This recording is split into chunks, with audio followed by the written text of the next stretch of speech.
नमस्कार दोस्तों, PCS pointer में आप सभी का स्वागत है। आज हम लोग इस वीडियो में ज्योग्राफी के ऑब्जेक्टिव क्वेश्चन को सॉल्व करेंगे। इससे पहले एक वीडियो बनाया जा चुका है। अगर आप लोग उसको देखना चाहें तो प्लेलिस्ट से जाकर देख सकते हैं। तो चलिए हम लोग वीडियो शुरू करते हैं। कल हम लोग 48 क्वेश्चन तक कर लिए थे। आज हम लोग 49 क्वेश्चन से इसको प्रारंभ करते हैं। पहला क्वेश्चन कह रहा है कि किस ग्रह को शाम का तारा या इवनिंग स्टार कहा जाता है। तो ऑप्शन दे रखा है मंगल ग्रह, शुक्र ग्रह, पृथ्वी और बुध ग्रह। तो इसका करेक्ट आंसर क्या हो जाएगा? शुक्र ग्रह इसका करेक्ट आंसर हो जाएगा। नेक्स्ट क्वेश्चन कह रहा है कि सबसे चमकीला ग्रह कौन सा है। तो ऑप्शन दे रखा है बृहस्पति, मंगल, शुक्र और बुध। तो इसका करेक्ट आंसर क्या हो जाएगा? शुक्र ग्रह सबसे चमकीला ग्रह होता है। नेक्स्ट क्वेश्चन की बात कर रहा है कि सूर्य तथा पृथ्वी के निकटतम ग्रह क्रमशः कौन से हैं। ठीक है, तो यानी सूर्य से सबसे पास में कौन सा ग्रह है और पृथ्वी के सबसे पास में कौन सा ग्रह है। तो फर्स्ट ऑप्शन दे रखा है बुध तथा शुक्र ग्रह, सेकेंड ऑप्शन है शुक्र तथा बुध, थर्ड है बुध तथा मंगल, फोर्थ है बुध तथा बृहस्पति। तो इसका करेक्ट आंसर क्या हो जाएगा? बुध तथा शुक्र। ठीक है, इसके बारे में हम लोग पिछले वीडियो में बात कर चुके हैं। ठीक है, इसका क्रम भी मैंने पिछले वीडियो में बता रखा है कि कौन सा ग्रह कौन सा ग्रह है, शुक्र के सबसे पास में होता है, पृथ्वी के पास में कौन सा होता है और सबसे लास्ट में कौन सा होता है। नेक्स्ट क्वेश्चन की हम लोग बात करेंगे। यूरोपवासी किस ग्रह की पूजा देवी के रूप में करते हैं। ठीक है, तो ऑप्शन इसका दे रखा है शुक्र, पृथ्वी, मंगल और बुध। तो इसका करेक्ट आंसर क्या हो जाएगा? शुक्र ग्रह। शुक्र ग्रह की पूजा यूरोपवासी देवी के रूप में करते हैं। ठीक, नेक्स्ट क्वेश्चन की हम लोग बात करें। सौरमंडल का सर्वाधिक गर्म ग्रह कौन है। तो ऑप्शन दे रखा है बुध, मंगल, शुक्र, पृथ्वी। तो इसका करेक्ट आंसर क्या हो जाएगा? शुक्र ग्रह। ठीक है, ये सौरमंडल का सर्वाधिक गर्म ग्रह है। नेक्स्ट क्वेश्चन है पृथ्वी के सर्वाधिक निकट कौन सा ग्रह है, यानी अर्थ के सबसे पास में कौन सा ग्रह है। तो इसके पहले हम लोग चर्चा कर चुके हैं, वो कौन सा ग्रह है? शुक्र ग्रह इसका करेक्ट आंसर हो जाएगा। नेक्स्ट क्वेश्चन, निम्नलिखित में से किस एक को भोर का तारा, ठीक है इंपॉर्टेंट है, आया हुआ भी है, देखिए यहाँ पे पीसीएस 2015 के प्रीलिम्स में आया हुआ है। तो भोर का तारा के नाम से जाना जाता है। ऑप्शन दे रखा है बुध, शुक्र, मंगल या फिर शनि। तो इसका करेक्ट आंसर क्या हो जाएगा? शुक्र ग्रह को भोर का तारा भी कहते हैं। इसको अभी हम लोग आगे अभी शुरू में बात किए थे कि इसको इवनिंग स्टार भी कहा जाता है। ठीक है, नेक्स्ट क्वेश्चन कह रहा है कि निम्नलिखित ग्रहों में से किसे सौंदर्य का देवता कहा जाता है। ऑप्शन दे रखा है बुध, शुक्र, बृहस्पति और शनि। तो इसका करेक्ट आंसर क्या हो जाएगा? शुक्र ग्रह हो जाएगा, जिसको सौंदर्य का देवता भी कहा जाता है। नेक्स्ट क्वेश्चन कह रहा है कि सुपरनोवा क्या है। सुपरनोवा क्या है? तो ऑप्शन दे रखा है एक ग्रहिका, एक ब्लैक होल, एक पुच्छल तारा या फिर एक मृतप्राय तारा। तो इसका करेक्ट आंसर क्या हो जाएगा? करेक्ट आंसर हो जाएगा एक मृतप्राय तारा। ये भी पीसीएस 2015 में आया हुआ क्वेश्चन, इंपॉर्टेंट है। नेक्स्ट क्वेश्चन पे हम लोग बढ़ते हैं। उत्तरी ध्रुव की खोज किसने की थी। ऑप्शन दे रखा है रॉबर्ट पियरी, एमंडसेन, तस्मान या फिर जॉन केबार्ट। तो इसका करेक्ट आंसर क्या हो जाएगा? रॉबर्ट पियरी इसके करेक्ट आंसर हो जाएगी। इन्होंने ध्रुव ग्रह की खोज की थी। नेक्स्ट क्वेश्चन है साउथ पोल पहुंचने वाला प्रथम व्यक्ति कौन था। ऑप्शन दे रखा है मैगलन, अमेरिको वेसस्पुची, पियरी या एमंडसेन। तो इसका करेक्ट आंसर कौन सा हो जाएगा? Option number D, Amundsen. Next question कर रहा है कि पृथ्वी के सबसे निकटतम खगोलीय पिंड पूछ रहा है। पृथ्वी के सबसे निकटतम खगोलीय पिंड कौन है। ऑप्शन दे रखा है प्रोक्सिमा सेंटोरी, चंद्रमा, शुक्र या फिर सूर्य। तो इसका करेक्ट आंसर क्या हो जाएगा? चंद्रमा इसका करेक्ट आंसर हो जाएगा। अगर ये पूछ देता है पृथ्वी के सबसे निकटतम ग्रह कौन सा है, तो इसका करेक्ट आंसर क्या हो जाता? शुक्र हो जाता। ठीक है, इसका करेक्ट आंसर तब क्या हो जाता? शुक्र हो जाता। नेक्स्ट क्वेश्चन की हम लोग बात करते हैं।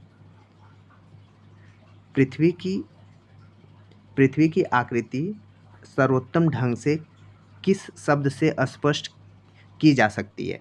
तो ऑप्शन दे रखा है चतुष्फलक, नारंगी, विश्वत रेखा या लध्वक्ष गुलाब। तो इसका करेक्ट आंसर क्या हो जाएगा? ऑप्शन नंबर डी हो जाएगा, लध्वक्ष गुलाब इसका करेक्ट आंसर हो जाएगा। आगे बढ़ते हैं हम लोग। पृथ्वी सूर्य के परितः अपनी कक्षा में लगभग किस गति से चक्कर लगाता है? ठीक है, पृथ्वी सूर्य के परितः अपनी कक्षा में लगभग किस गति से चक्कर लगाता है? तो ऑप्शन दे रखा है 5 डिग्री प्रतिदिन, 2 डिग्री प्रतिदिन, 1 डिग्री प्रतिदिन या फिर 3 डिग्री प्रतिदिन। तो इसका करेक्ट आंसर क्या हो जाएगा? 1 डिग्री प्रतिदिन के हिसाब से वो चक्कर लगाता है। नेक्स्ट क्वेश्चन, सूर्य के चारों ओर पृथ्वी के परिभ्रमण की चाल, ऑप्शन दे रखा है वर्ष भर एक समान रहती है, अधिकतम होती है जब पृथ्वी सूर्य के निकटतम होती है। नेक्स्ट है अधिकतम होती है जब पृथ्वी सूर्य से अधिकतम दूरी पर होती है, न्यूनतम होती है जब पृथ्वी सूर्य के निकटतम होती है। तो इसका करेक्ट आंसर क्या हो जाएगा? ऑप्शन बी, अधिकतम होती है जब पृथ्वी सूर्य के निकटतम होती है। नेक्स्ट क्वेश्चन कह रहा है कि पृथ्वी के भ्रमण की जो गति है वो कितना है? तो इसका करेक्ट आंसर क्या हो जाएगा? 27 किलोमीटर प्रति मिनट इसका करेक्ट आंसर हो जाएगा। ठीक, नेक्स्ट क्वेश्चन पे हम लोग आते हैं। भूमध्य रेखा पर पृथ्वी का व्यास कितना है? ठीक है, भूमध्य रेखा पर पृथ्वी का व्यास लगभग कितना है? ऑप्शन दे रखा है 25,000 किलोमीटर, 20,000 किलोमीटर, 12,800 किलोमीटर या फिर 6,400 किलोमीटर। तो इसका करेक्ट आंसर क्या हो जाएगा? करेक्ट आंसर सी हो जाएगा, 12,800 किलोमीटर। सूर्य की परिक्रमा के दौरान पृथ्वी सूर्य से अधिकतम दूरी पर किस महीने में होता है? ठीक है, कह रहा है कि जब पृथ्वी सूर्य की परिक्रमा करता है तो किस टाइम पर सूर्य से सबसे अधिकतम दूरी पर होता है? तो ऑप्शन दे रखा है मार्च में, जुलाई में, सितंबर में या फिर जनवरी में। तो इसका करेक्ट आंसर क्या हो जाएगा? जुलाई में। वो भी कितने जुलाई को? तो 4 जुलाई को। 4 जुलाई को पृथ्वी सूर्य से अधिकतम दूरी पर होता है। नेक्स्ट क्वेश्चन है, पृथ्वी की उपसौर यानी पेरिहेलियन स्थिति किस महीने में होती है? ठीक है, पेरिहेलियन का मतलब क्या है कि यहाँ पे अगर सन है, ठीक है, ये हमारा सन है, तो यहाँ पे जो अर्थ होगी ये इसके सबसे पास में होगा। और एक ऐसी कंडीशन आती है कि जब अर्थ जो होती है सन से सबसे ज़्यादा डिस्टेंस पे होती है, तो इसको क्या बोलते हैं? अप, ठीक है, अपसौर बोलते हैं। और ये जो पास में जब है तो इसको क्या बोलते हैं? उपसौर बोलते हैं। ठीक है, और जब अपसौर कब होता है? 4 जुलाई को होता है, 4 जुलाई को। और उपसौर कब कब होता है? 3 जनवरी को होता है। ठीक है, तो अब हम लोग क्वेश्चन देख लेते हैं।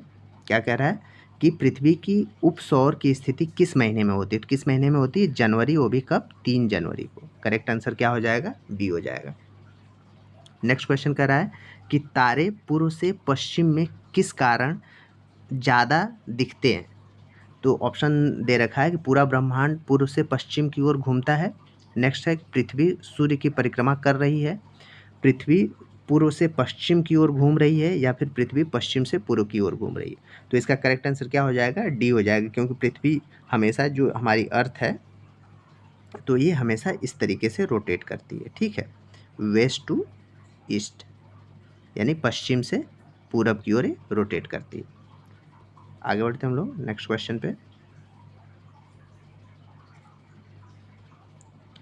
गुलाब पृथ्वी ध्रुवों पर चपटी होती है, यह इस तथ्य से स्पष्ट सिद्ध होता है। तो इसका करेक्ट आंसर क्या हो जाएगा? जो पृथ्वी का भार ध्रुवों पर सर्वाधिक होता है और विषुवत रेखा पर न्यूनतम होता है। तो इसका करेक्ट आंसर ए हो जाएगा। 69 का करेक्ट आंसर क्या है? ए हो जाएगा। पृथ्वी अपने अक्ष पर घूमती है, तो पृथ्वी अपने अक्ष पर कैसे घूमती है अभी मैंने बताया, वो पश्चिम से पूरब की ओर घूमती है। नेक्स्ट क्वेश्चन कह रहा है कि आकार की दृष्टि से सौर मंडल में पृथ्वी का कौन सा स्थान है? ऑप्शन दे रखा है तीसरा, चौथा, पांचवा या फिर छठा। तो करेक्ट आंसर क्या हो जाएगा? पांचवा हो जाएगा। ठीक, आकार के हिसाब से। और सबसे बड़ा ग्रह कौन सा है? तो बृहस्पति ग्रह है। आगे बढ़ते हम लोग। किस ग्रह को नीला ग्रह कहा जाता है? तो ये सबको पता होगा, पृथ्वी को नीला ग्रह कहा जाता है। ठीक, और ऐसा क्यों कहा जाता है? क्योंकि हमारे अर्थ पर लगभग 71% के आसपास